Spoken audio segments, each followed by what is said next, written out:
Assalamualaikum warahmatullahi wabarakatuh. Halo teman-teman, ketemu lagi dengan aku Septi Afriani. Kali ini kita akan melanjutkan pembahasan soal tryout yang kedua seri belajar PPPK Guru SD yang part 3. Jadi nih buat teman-teman yang belum nonton part 1 dan part 2, boleh banget kalau nonton dulu ya. Linknya ada di deskripsi video.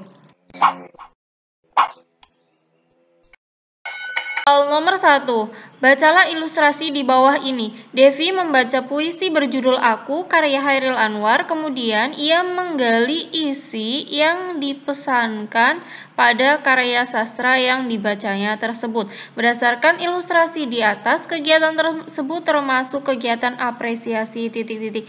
Jadi untuk jenis apresiasi itu ada reseptif dan produktif. Nah, untuk pendekatan yang reseptif itu ada emotif, analisis, didaktis, dan sebagainya. Kita bahas satu-satu. Kalau yang A, emotif, itu artinya dia menemukan unsur-unsur emosi atau perasaan pembaca. Kalau reseptif itu ya pembaca baru dalam tahap menyerap, menggali isi yang dipesankan pada karya tersebut.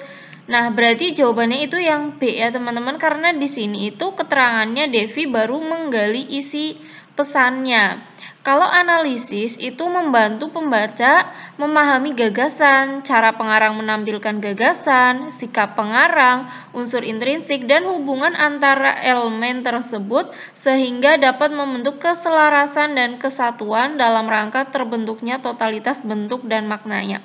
Intinya pembaca di sini memahami gagasan, terus apa sih isinya, intrinsiknya, dan sebagainya. Nanti biar terbentuk keselarasan dan kesatuan dalam rangka terbentuknya totalitas bentuk dan maknanya. Itulah, jadi lebih ke puisinya biar totalitas gitu loh bentuk dan maknanya.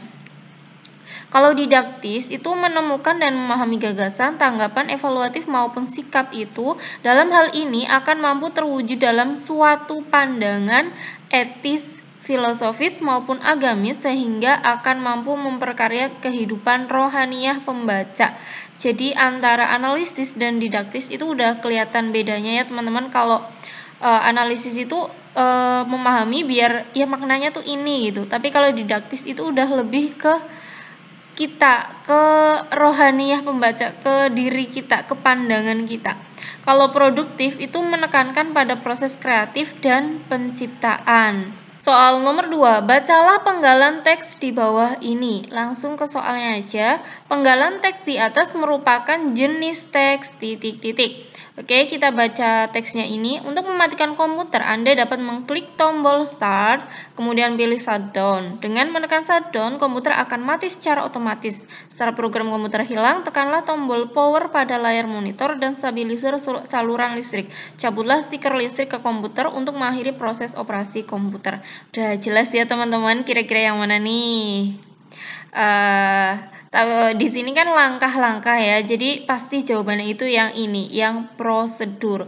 Cuma kita bahas satu-satu. Kalau narasi itu menceritakan suatu peristiwa secara beruntun dan mendetail dari awal, tengah, hingga akhir dengan urutan waktu atau bersifat kronologis. Itu narasi ya teman-teman. Ada ya kayak cerita urut gitu, berdasarkan urutan waktu. Kalau prosedur ya yang memuat langkah-langkah kegiatan atau berbagai tahapan untuk melakukan atau menghasilkan sesuatu. Intinya ada langkah-langkahnya.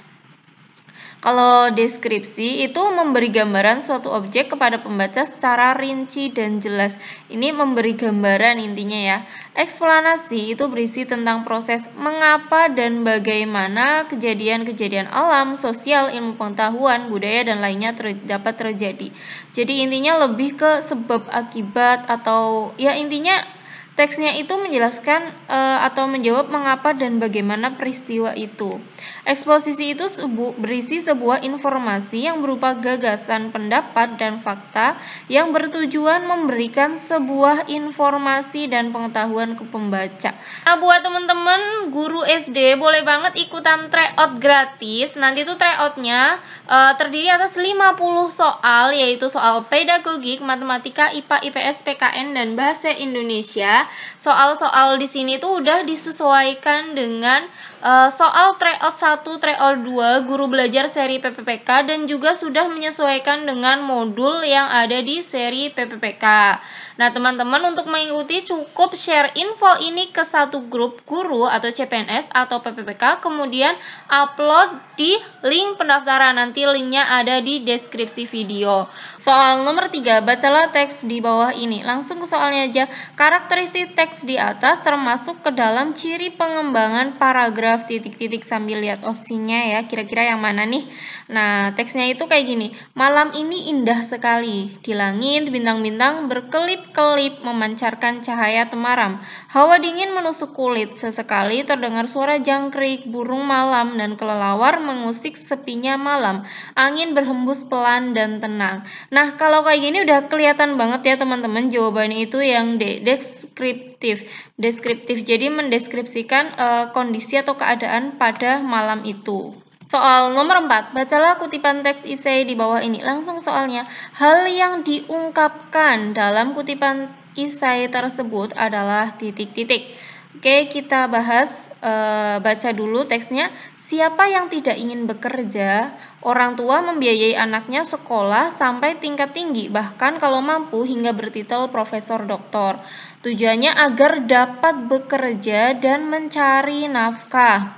Akan tetapi, jika si anak sekolahnya gagal, orang tua pasti marah dan kecewa. Bukankah orang tua rela membiayai pendidikan agar anaknya hidup bahagia? Oke, kalau ini intinya apa sih? Intinya ya orang tua tuh nyekolahin anaknya biar nanti tuh anaknya bisa kerja, cari nafkah, terus bahagia gitu kan. Kalau gagal ya orang tuanya bakal kecewa, marah. Nah, oke, kita bahas kalau yang A, orang tua rela membiayai pendidikan anaknya agar mencapai gelar yang tinggi. Bukan ini ya teman-teman, bukan ke gelar yang tinggi sih sebenarnya. Walaupun di sini bahkan kalau mampu hingga gitu kan. Bukan yang ini yang diungkapkan. Kalau yang B, orang tua pasti marah dan kecewa jika anaknya tidak berhasil dalam sekolah. Ini belum mencakup seluruhnya ya, ini baru bagian yang ini. Yang bekerjanya mana? Kalau yang C, setiap orang tua pasti ingin anaknya bersekolah, bekerja, berkualitas, dan bertitel.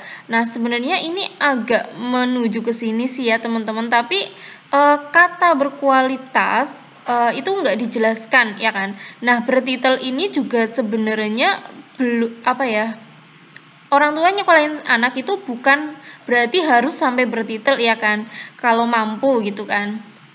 Kalau yang D, salah satu berarti ini salah. Salah satu upaya untuk mencapai kebahagiaan dengan bersekolah dan bekerja. Enggak ya teman-teman, ini apa ya, teks yang lain pun bisa. Di sini kan ada fokusnya orang tua gitu kan. Kalau yang E, para orang tua menginginkan anak mereka bersekolah agar mudah mendapat pekerjaan. Jadi jawabannya itu yang E. Ini yang lebih tepat dibanding yang lainnya. Soal nomor 5, cermatilah panggalan paragraf berikut ini. Soalnya kalimat yang tidak koheren dari paragraf di atas ialah kalimat ke titik-titik. Oke teman-teman, kita lihat kalimat pertama, internet merupakan kebutuhan yang sangat penting zaman sekarang. Internet adalah jendela pengetahuan yang bisa membuka cakrawala informasi dunia. Nah, berarti intinya bahas tentang internet gitu kan. Nomor 3, dibanding zaman dulu, internet mampu mengembangkan daya kreativitas dan imajinasi seseorang karena membuat otak seseorang lebih aktif memahami lewat gambar dan audio visual. Nomor 4, komputer adalah alat yang dipakai untuk mengolah data menurut prosedur yang telah dirumuskan. Nomor 5, minat dan kemampuan seorang saat ini sudah diambil atau dikuras untuk menghabiskan waktunya menggunakan internet. Berarti yang nggak koheren ya yang mana nih teman-teman? Ya jelas yang nomor 4, karena nomor 4 itu lebih membahas ke komputer bukan internet. Jawabannya yang B. Soal nomor 6, cermati penggalan paragraf berikut ini. Soalnya kalimat yang tidak koheren dari paragraf di atas ialah kalimat ke titik-titik. Oke, kalau yang nomor 1, pembangunan pabrik tekstil yang tidak sesuai aturan bisa berdampak buruk pada lingkungan di sekitarnya. Intinya bahas berdampak buruk gitu ya. Yang nomor 2, efek samping yang ditimbulkan dapat berupa banjir, kekeringan, polusi udara, dan penyakit. Ini juga masih nyambung ya teman-teman. Di sini kan dampak buruknya tadi, menjelaskan dampak buruknya apa aja. Nomor 3, adanya pabrik industri dapat juga menimbulkan kebisingan sehingga kehidupan warga terganggu. Ini juga masih menjelaskan dampak buruknya apa aja.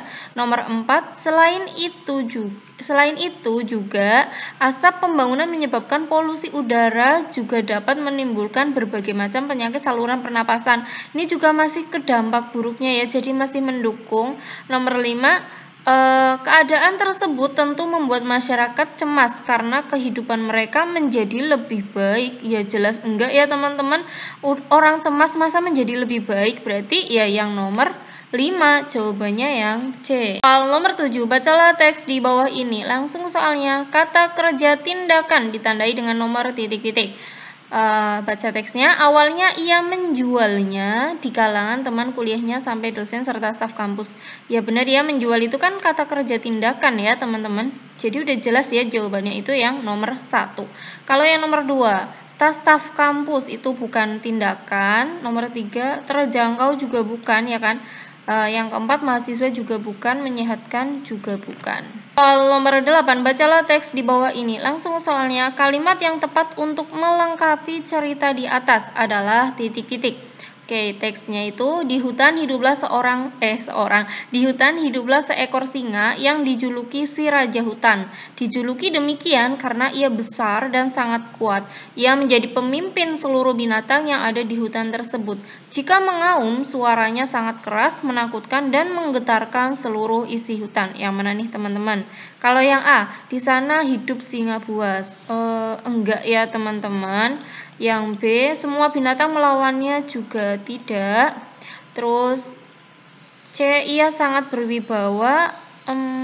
Iya ya teman-teman, jadi jawabannya itu yang C. Soal nomor 9, langsung soalnya aja. Amanat yang tepat dari penggalan teks drama tersebut adalah titik-titik. Oke, kita baca. Edo, mau pergi kemana yuk sore-sore begini? Oh, aku mau pergi ke rumah Tante Ita, tapi malah hujan. Akhir-akhir ini sering turun ya. Ya, banjir pun terjadi di sana-sini hingga merusak lingkungan. Apa hubungannya, Bud, banjir dan orang yang tidak peduli lingkungan? Ya, penyebab banjir tidak lain karena ulah manusia yang tidak peduli lingkungan. Manusia sering melakukan penebangan pohon di hutan. Pemerintah harusnya menindak tegas oknum yang merusak alam ini. Jangan begitulah, mungkin mereka melakukan itu karena kebutuhan ekonomi. Kasihan mereka yang memang membutuhkan. Yang mana nih teman-teman? Kalau yang A, lingkungan rusak disebabkan oleh manusia. Ini bukan amanat ya. Kalau yang B, banjir disebabkan oleh hujan yang turun tiada henti. Ini juga bukan amanat. Yang C, jangan membuang sampah sembarangan. Di sini nggak ada penjelasan tentang sampah. Terus yang D, semua orang harus peduli lingkungan. Nah, ini nih teman-teman jawabannya itu yang D. Soal nomor 10, bacalah kutipan cerpen di bawah ini. Langsung ke soalnya, pembuktian latar suasana tidak nyaman dalam kutipan novel tersebut adalah titik-titik.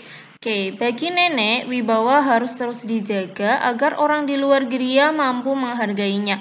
Kenyataannya, memang nenek bisa mengatur keluarga. Bahkan Ida Bagus Tugur, suaminya takkan berkutik hanya dengan batu kecil. Anehnya nenek hanya pandai membaca kesalahan-kesalahan yang dibuat suaminya. Tapi dia tidak lihai membaca kesalahan anak kesayangannya. Anak lelaki satu-satunya yang teramat dia kagumi dan terlalu sering membuat masalah itu. Oke, yang mana nih yang nggak nyaman gitu ya? Kalau A, nenek selalu menjaga wibawanya, enggak ya teman-teman. Yang B, cucu nenek sering membuat masalah, enggak, bukan cucu tapi anak ya tadi. Yang C, suaminya nenek tidak berkutik dengan batu kecil. Nah, ini nih teman-teman jawabannya itu yang C. Soal nomor 11, bacalah kalimat-kalimat berikut. Soalnya urutan kalimat yang tepat sehingga membentuk teks cerita sejarah yang runtut adalah titik-titik. Oke, kita misalin dari 1 ya teman-teman. Hampir 100 kepala negara menghadiri upacara penghormatan resmi yang berlangsung di bawah guyuran hujan deras di Stadion FNB Soweto Afsel 10 Desember 2013. Misal ini kalimat pertama, terus setelah itu 3 atau 2 gitu ya. Nomor 2, dua pemimpin negara yang bermusuhan sejak era Perang Dingin itu bersalaman kemudian bersama. Berarti setelah 1 itu nggak mungkin 2 karena 2 pemimpin itu belum dijelaskan siapa pemimpinnya, ya kan? Jadi salah kalau 1, 2, yang ini jelas salah.